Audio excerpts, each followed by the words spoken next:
Hello, my name is Carey Blackman, and this presentation is going to be about optimizing quail nutrition, amino acids, and vitamins. We're going to talk about unlocking the genetic potential and fertility. So, today we'll learn about some key nutrients for quail that have to do with not only their health but their growth.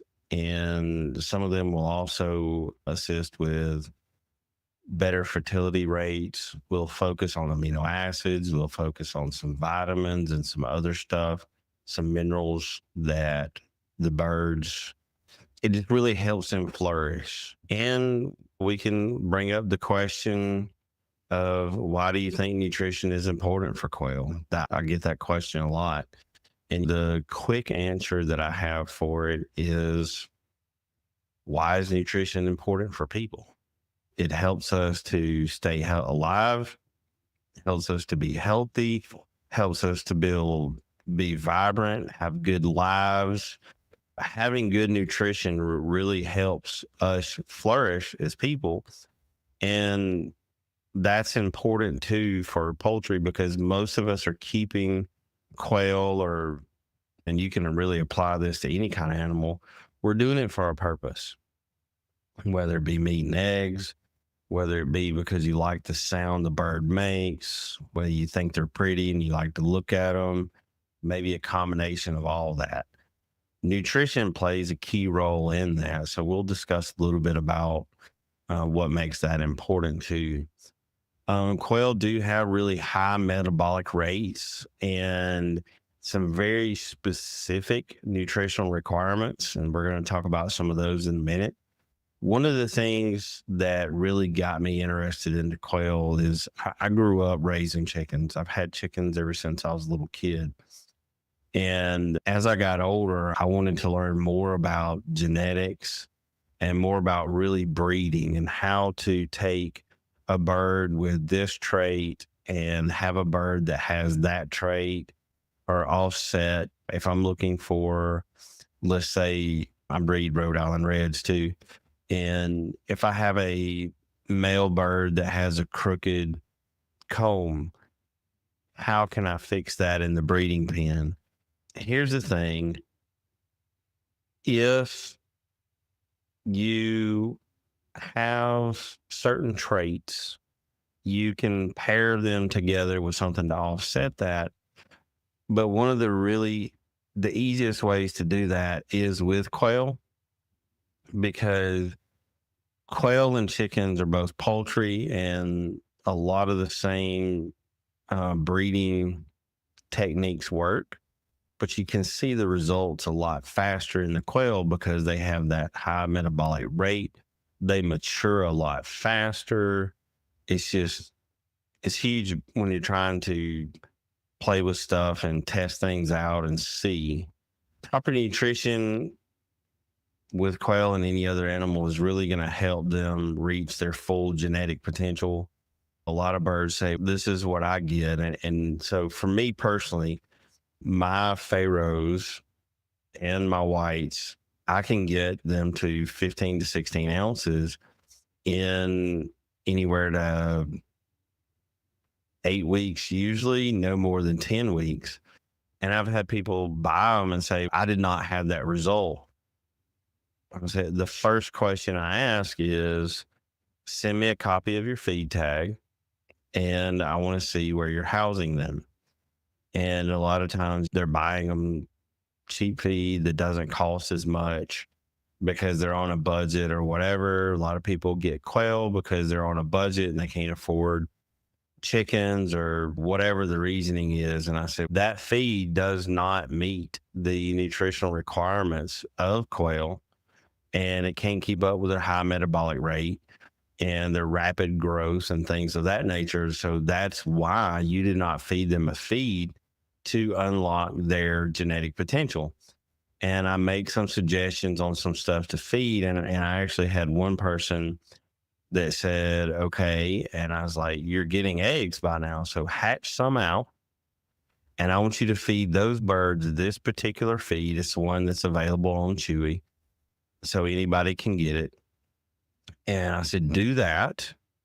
If you don't get the desired rate of growth, like what I have in my birds, then I'll buy them back from you and I'll pay you for the feed. I've never gotten a call back. So we'll talk about that, some of the whys behind that and what they are. Key nutritions, proteins, carbohydrates, fats, vitamins, minerals. We'll look at some of those in a little bit. And we'll also touch on what do you think happens if quail don't get proper nutrition. On the short term, they're not going to have the rapid growth that you're looking for. If you're trying to raise them for meat birds, you're not going to get you that 15, 16 ounce bird. So you can have a full hearty amount for, you're not going to get the biggest bang out of your buck, so to speak. Amino acids are the building blocks of the proteins. Amino acids are responsible for everything from fertility to feather growth, the plumage on them, the sheen that the feathers have, the way the bird behaves. Some of that's going to be to do with the amino acids. Some of that also has to do with some of the vitamins. Two important that most people see are going to be lysine and methionine. We'll talk about the levels that you should be looking for on your feed tag. And these can be plus or minus 10%, maybe even 20%, depending on which one it is and how it affects the bird and how they affect the growth, the feather health, and all that. A lot of that has to do with those amino acids and the vitamins. Just like you would give a person vitamins, birds need them too, so they can flourish and grow and do the things that we want them to do. Can you guess why feather health is important for quail? No. Feather health is important to quail because a lot of people, they'll put their quail outside.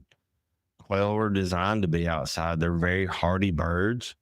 And if they have a really strong feather health, you can be like my friend Bree, who lives really far up north, and she'll have her quail outside in so cold weather that she has to put an aquarium pump inside the waterer just to keep it from freezing.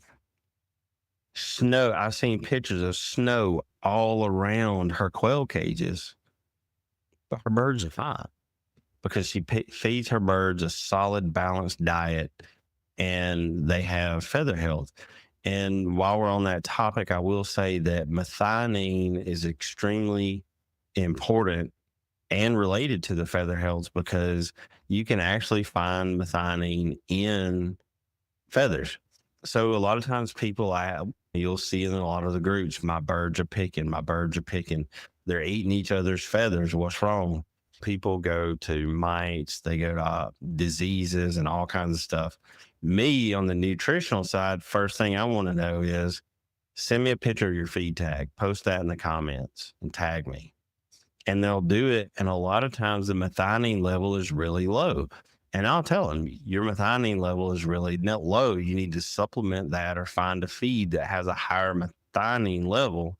Not only will you see your birds stop eating each other's feathers or their own in some cases, but you will also see healthier birds and the feathers that regrow back to replace them will look a lot better. Lysine is like the growth helper. Lysine early on in a bird, and you can see this little chick here is a couple weeks old. It really supports muscle development and tissue development and repair. So having proper lysine amounts in the adolescent straight out of the hatcher is really important for that chick growth to develop proper amounts of muscle the way it should. They're very rapidly growing birds. We talked about that before. And they need that lysine, that amino acid, to help that rapid growth development. As they get older, having that lysine, it will help increase the egg size, the yolk quality. That's why a lot of people will say that a quail egg is 2 or 3 times more nutritious than a chicken egg. Quails also have a higher requirement of amino acids than chickens do to a point. So that's one of the things that it's tied to. Lysine is also key for it, also helps with the feathers to have strong and healthy feathers. And how might better feathers help? We've already touched on that. We talked about cold weather hardiness. Let's say that you've got one of the feather sexable varieties. Having great quality feathers is going to make it to where I know some people that have really good line of pharaohs and really good lines of Egyptians that can look at their feathers in that 2 to 3 week range and say, this is a male, this is a female, this is your hen, this is your roux. And a lot of people are like, that's very early. Yes, it is. But when you're feeding a feed that has those proper levels of amino acids, that development happens earlier. That's one of the ways that it would help as the bird develops. Methionine, not only is it found in feathers, but the reason why you'll see a lot of older birds plucking others is because, number one, if you have methionine in their diet, it improves the feather growth and it shortens the molting process. It helps them recuperate from the molt when the birds do that. It also helps strengthen the eggshells and improves the yolk color. A lot of people say, oh, I put paprika in my chicken feed because it gives them that dark, rich yolk. Have you ever wondered why? The two may be linked. Also, it helps with the quail's immune system. Again, fighting off diseases, being weather hardy, not being susceptible to certain bacterias and things like that. There again, having those proper amino acid levels is what really helps make that bird healthy. And it's the egg yolk, it's the egg itself, it's the immune system, it's the beauty in the bird. There's a whole lot of stuff that amino acids are linked to the health of the bird. So why do you think that strong eggshells are important? To me, for quails, having a strong eggshell is very important because they're so small and they're so delicate. So that's another reason why you want to make sure that your birds have the amino acids that they need and the vitamins and minerals that they need, is to make sure that those eggs, if they're cracked when you harvest them, they're not going to be any good to you unless you eat it right away, or otherwise it could get some kind of something inside of it and not be good for whoever consumes it. And it's definitely, you're not going to be able to hatch successfully too many eggs that have cracks in them. So you want to protect those eggs and make sure that they're done really well too. So now we're talking about vitamins. You got vitamins A, D, and E. Those are the ones that you typically will see added into feed them when you look at the feed tags. And you will also see them listed in the guaranteed analysis, the amounts of vitamins A, D, and E. So vitamin A, it supports vision and egg fertility. Those are the two primary functions that it has. There are other things that it contributes, but those are the two main ones that really benefit quails for the vitamin A. Vitamin D, it's going to help with strong bones and eggshells. Look, if you have quail now and you've held them, you know that they're small, they're tiny animals. So having strong bones is important because quail don't fly very well unless you have some mature bob whites. If you have pharaohs, Egyptians, some of the Coturnixes, especially if you have jumbo lines that are big and heavy, they don't really fly a whole lot. If one was to, let's say you had it on table because you're taking some cute pictures to post on your social media, or if you sell live birds and you need to take some good pictures to post them on the website or whatever, let's say the bird falls. If the bird doesn't have that vitamin D at good levels, it's going to break their bones, and that's not going to be good. That's an unhealthy bird. That bird doesn't have any vigor. and that's not something you're going to want to breed true or breed forward. So you're not going to want it in your breeding program as a breeder. And it's not something that you're going to want to sell to somebody. Vitamin E is another one that's important because it protects the cells and improves egg hatchability. And the way that it does that is it helps these vitamins, they do the things listed here and the things that we talked about, but they also help process the amino acids to make to make the body use them better, make them more efficient, which they're small.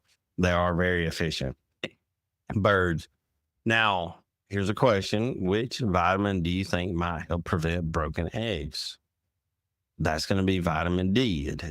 Helps with bone development and the eggshell development. Vitamin D also, coincidentally, if you look at a lot of these, they have the same effects on humans.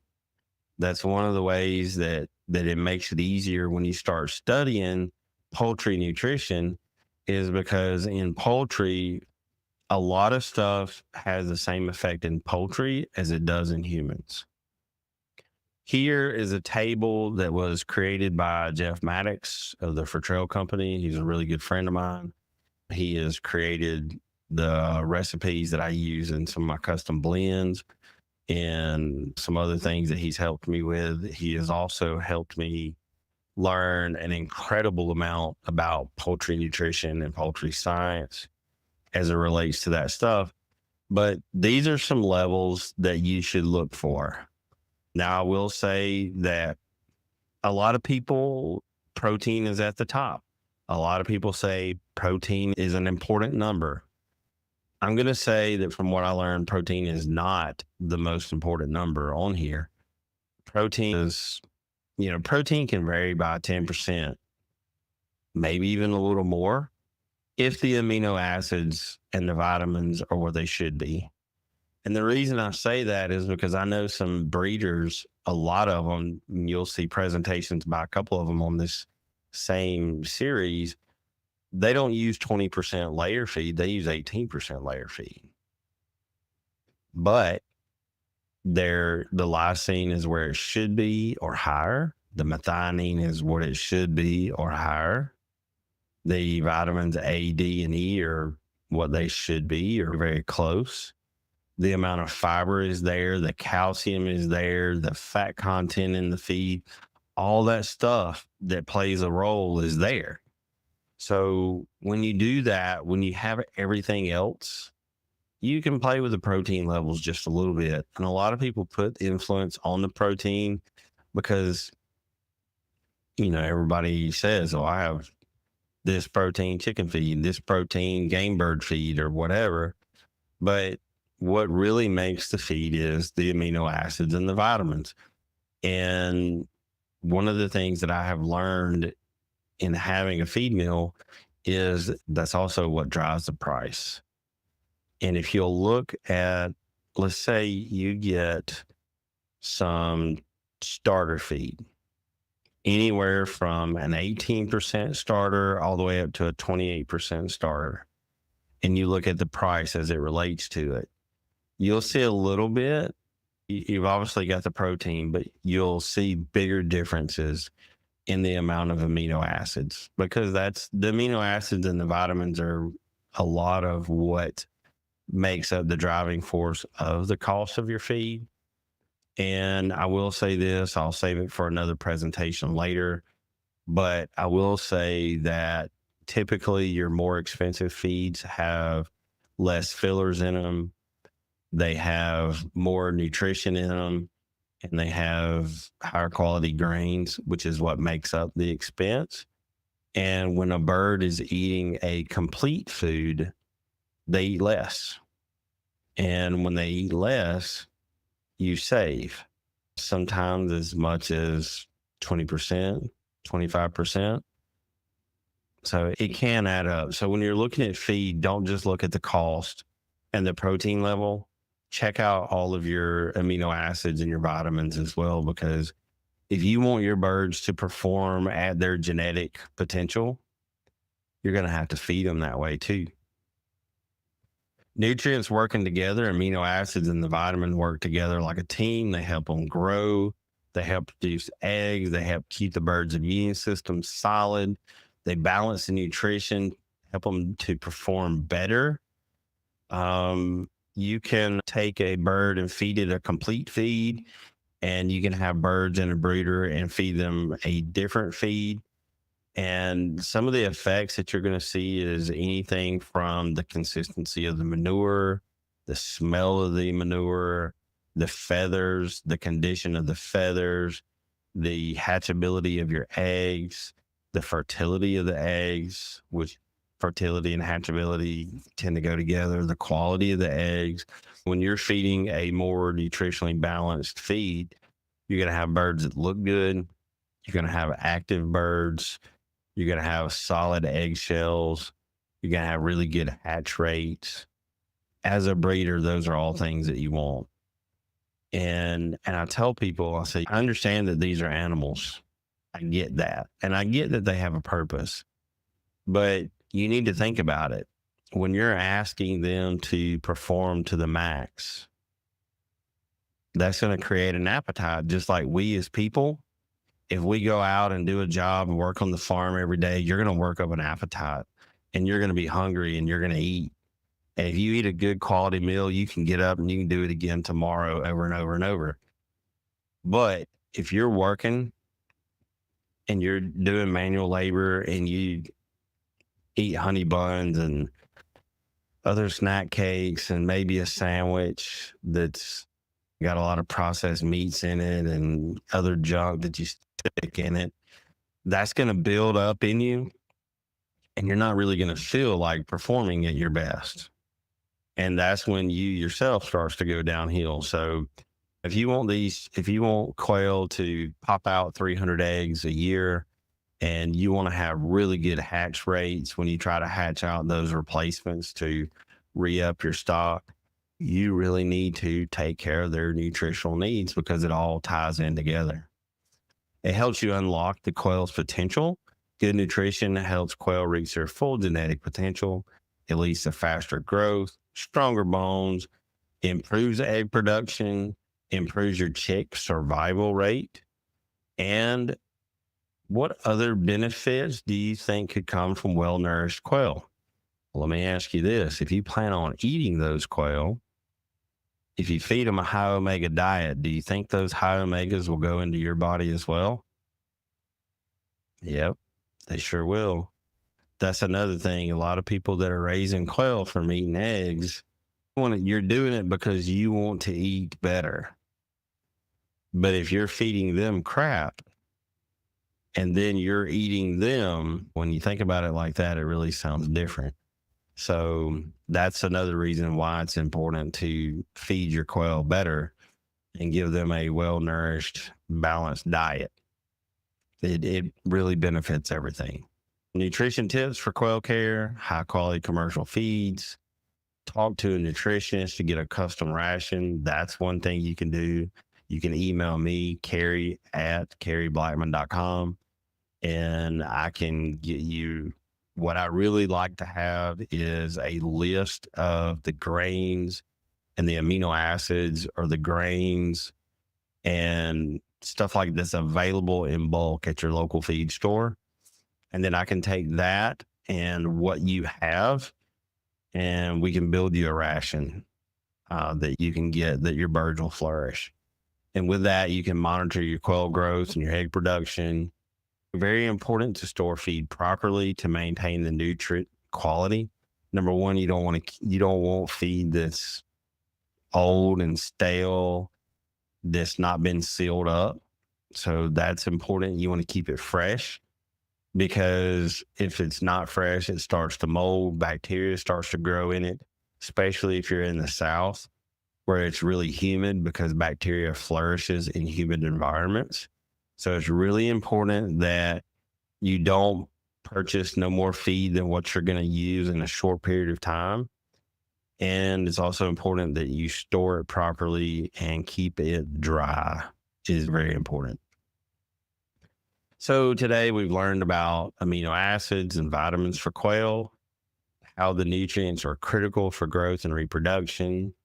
We've looked at a chart that has balanced nutrition, what the numbers should be, so you can hang on to that. Hopefully that was up long enough for you to take a screenshot or whatever you need to of it, so you can be smart when shopping for food. And what questions do you have about quail? Feel free to, again, send me an email at careyblackman.com with any questions that you have, and I will be glad to help you. Have a wonderful afternoon.